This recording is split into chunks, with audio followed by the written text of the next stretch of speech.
20 de noviembre de 1820. En medio del Océano Pacífico, a más de 3.000 kilómetros de la costa más cercana, un cachalote macho, de 25 metros, embiste 2 veces, con toda su masa, contra el casco del ballenero Essex. La tripulación no entiende lo que acaba de pasar. El barco se hunde en minutos. Los supervivientes quedan a la deriva, en botes diminutos, en un océano infinito.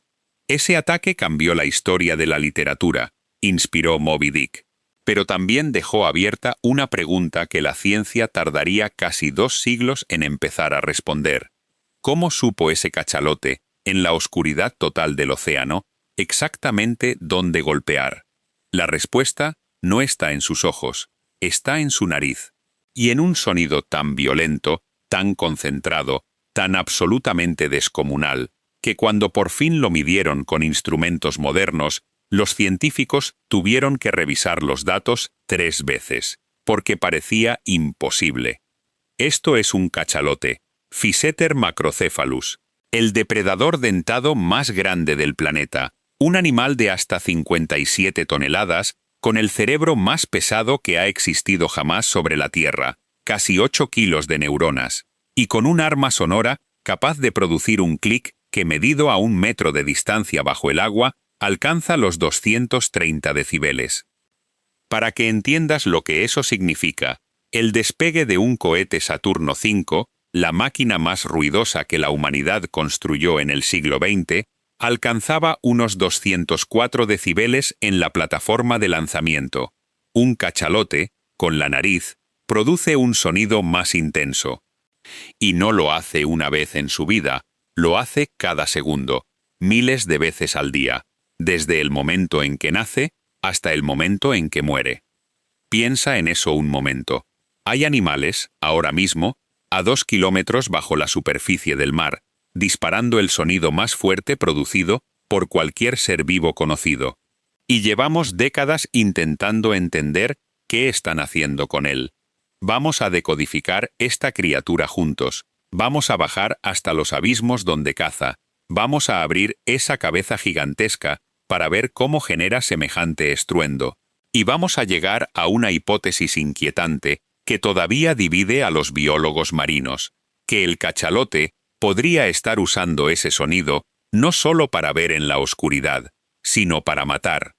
Empecemos por la cabeza, porque en un cachalote, la cabeza lo es todo.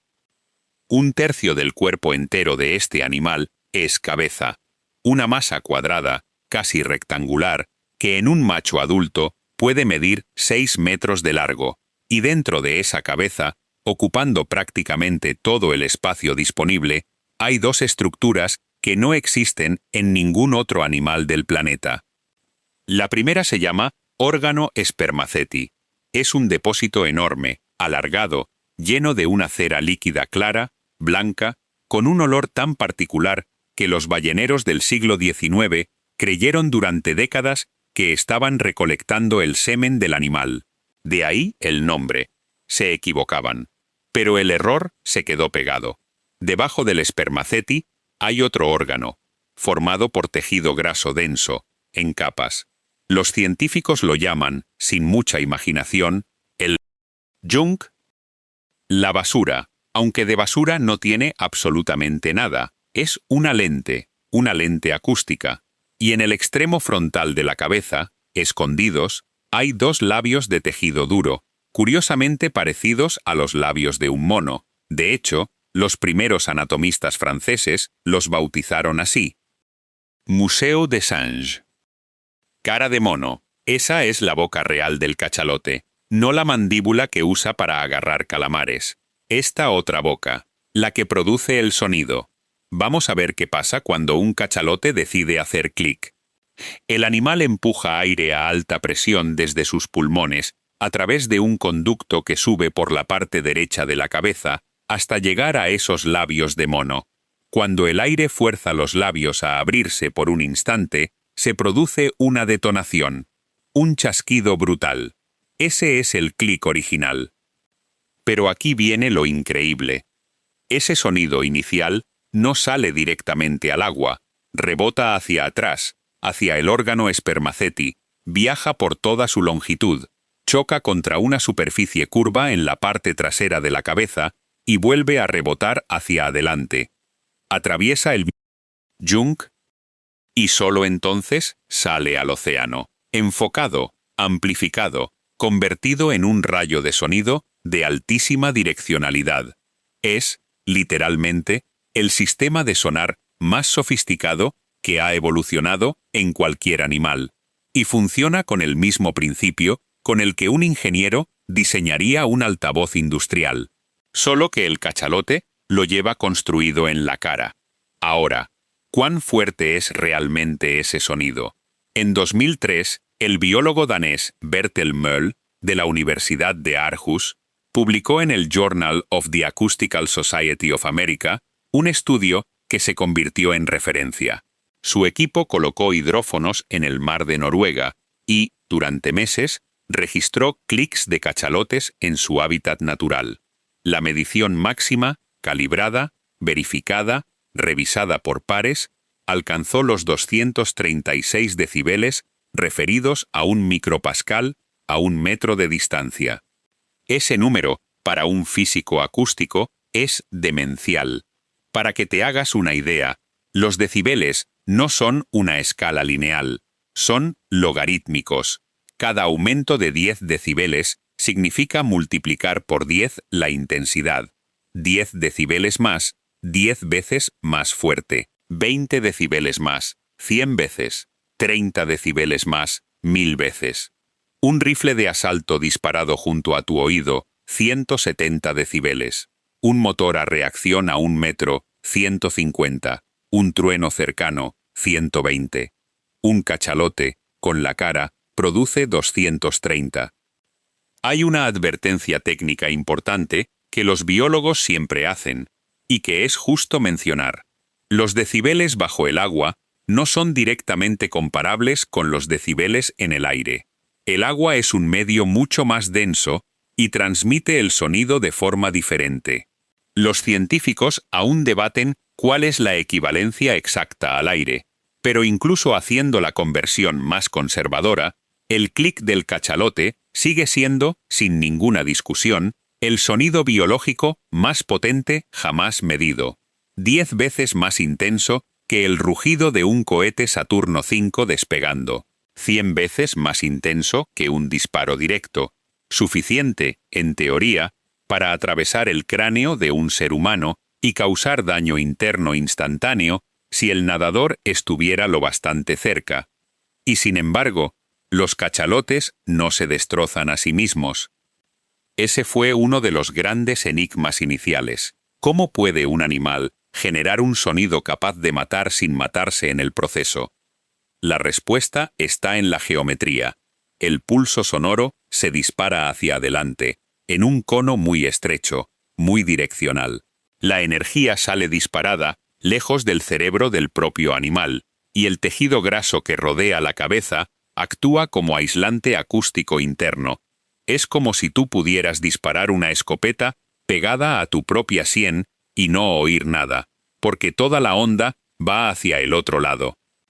Pero incluso resolviendo ese misterio, queda otro más profundo. Y este es el que abrió la puerta a una de las hipótesis más controvertidas de la biología marina moderna. ¿Para qué necesita un animal semejante arsenal sonoro? La respuesta obvia, y correcta hasta cierto punto, es ecolocalización. El cachalote caza a profundidades donde no llega ni un rayo de luz. Se sumerge, de forma regular, a 1000 metros. Hay registros verificados de inmersiones superiores a los 2200 metros. En un mundo así, la vista no sirve para nada. La única forma de encontrar comida es mandar sonido y escuchar cómo rebota.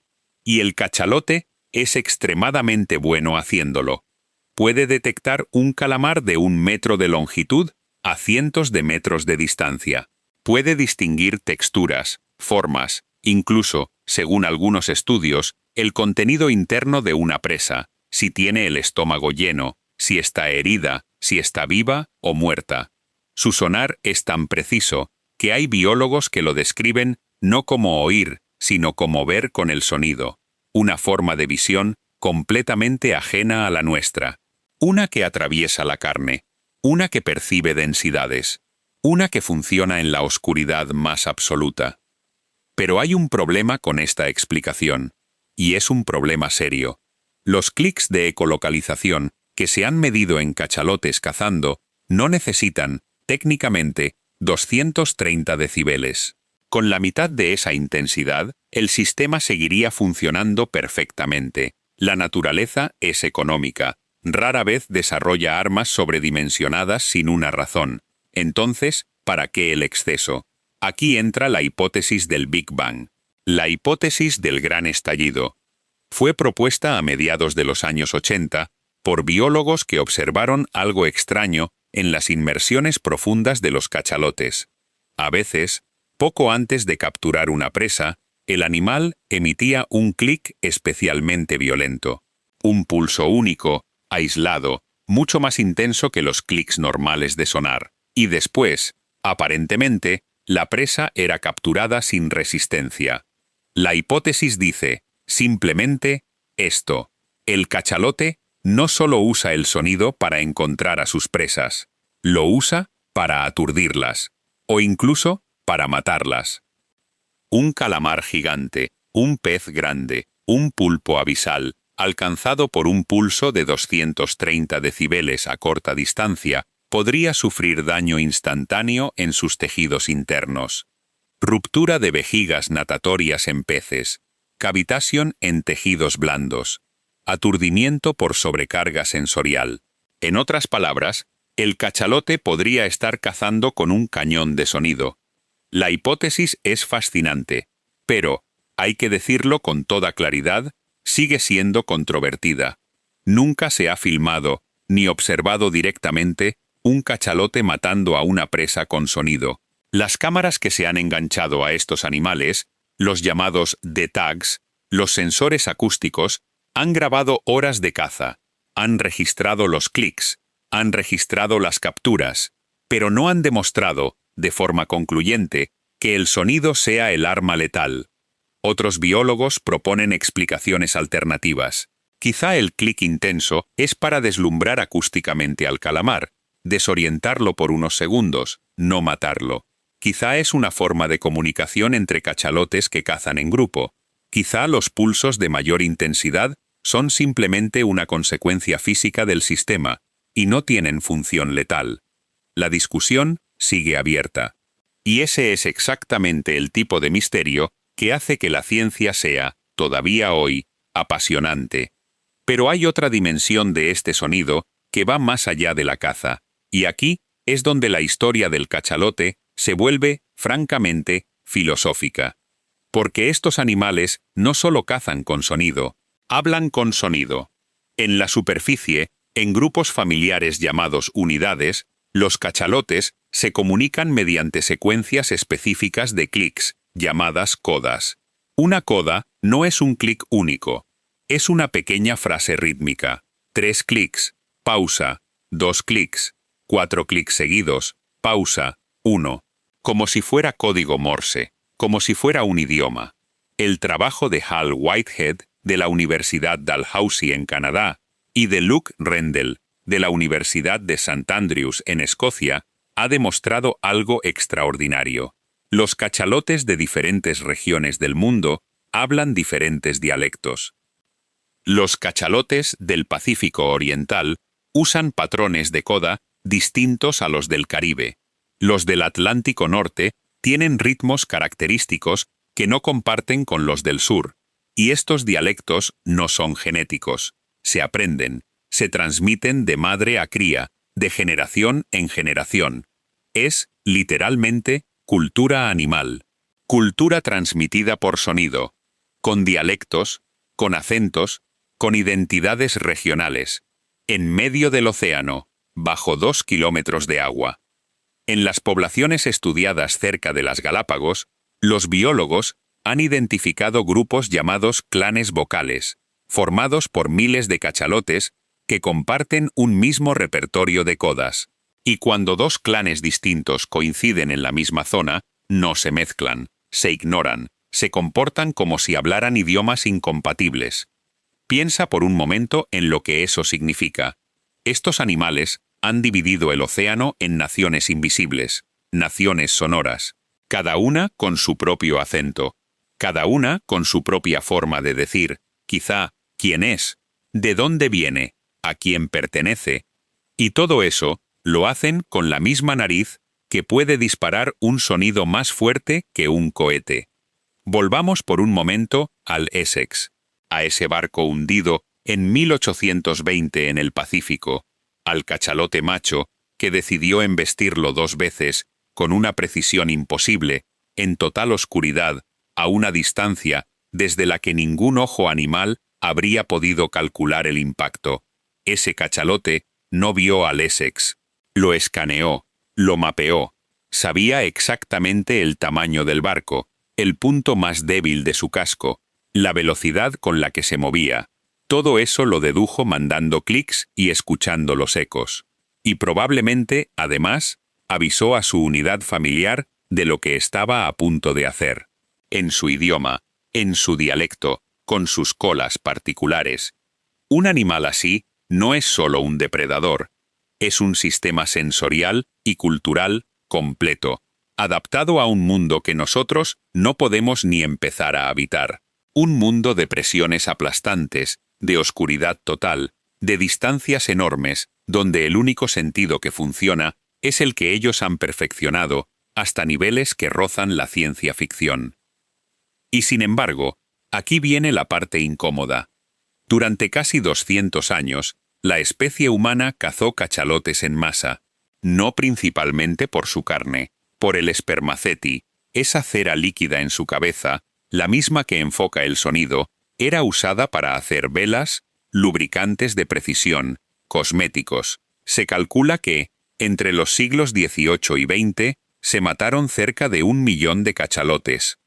1 millón de cerebros, los cerebros más grandes que ha producido la evolución, extraídos, tirados al mar, considerados basura. 1 millón de dialectos, de codas, de identidades culturales, silenciados para hacer cosméticos y aceite de lámpara. Y la pregunta que queda, la pregunta que todavía no tiene respuesta, es esta. ¿Cuánto perdimos? ¿Cuántos clanes se extinguieron? ¿Cuántos idiomas de cachalote? ¿Cuántos acentos? ¿Cuántas formas de decir cosas cuyo significado nunca vamos a poder recuperar se apagaron para siempre en ese periodo? Los cachalotes actuales, la población superviviente, siguen hablando, siguen cazando, siguen sumergiéndose a 2 kilómetros de profundidad y disparando el sonido más fuerte del mundo animal contra la oscuridad. Pero también, según estudios recientes, están cambiando. Los océanos son ahora ruidosos. El tráfico de barcos, los sonares militares, la exploración sísmica en busca de petróleo, todo eso llena el mar de un estruendo constante, y hay evidencia de que los cachalotes están modificando sus codas, ajustando la intensidad de sus clics, cambiando la frecuencia, para hacerse oír por encima del ruido que hemos añadido nosotros. En cierto sentido, están intentando gritar más fuerte que nosotros, están intentando salvar su lenguaje del ruido de nuestra maquinaria, y por primera vez en su historia evolutiva, quizá, no lo están consiguiendo del todo. Piensa en el cachalote la próxima vez que oigas hablar del cohete más potente del mundo. Piensa en ese animal de 50 toneladas, con un cerebro de 8 kilos, sumergido a 2 kilómetros de profundidad, disparando desde la nariz un sonido 10 veces más intenso que ese cohete. Piensa que lo hace en silencio, sin combustible, sin ingenieros, sin plataforma de lanzamiento, solo con aire, tejido graso y 30 millones de años de evolución. Piensa que, mientras lo hace, quizá le está diciendo algo a otro cachalote, en un idioma que nadie va a traducir jamás. Y piensa que ese sonido, el más poderoso producido por cualquier ser vivo del planeta, viaja ahora mismo, en este preciso segundo, por corrientes oscuras a miles de kilómetros de aquí, rebotando contra el fondo del mar, cruzándose con otros clics, formando conversaciones que empezaron mucho antes de que existieran los humanos y que probablemente van a seguir mucho después de que dejemos de estar aquí. El cachalote es, quizá, la prueba más contundente de que la inteligencia no tiene una sola forma, que la comunicación no necesita palabras, que un cerebro puede evolucionar en direcciones que ni siquiera hemos empezado a imaginar, y que, a veces, la voz más fuerte del planeta pertenece a alguien que nunca vamos a escuchar del todo.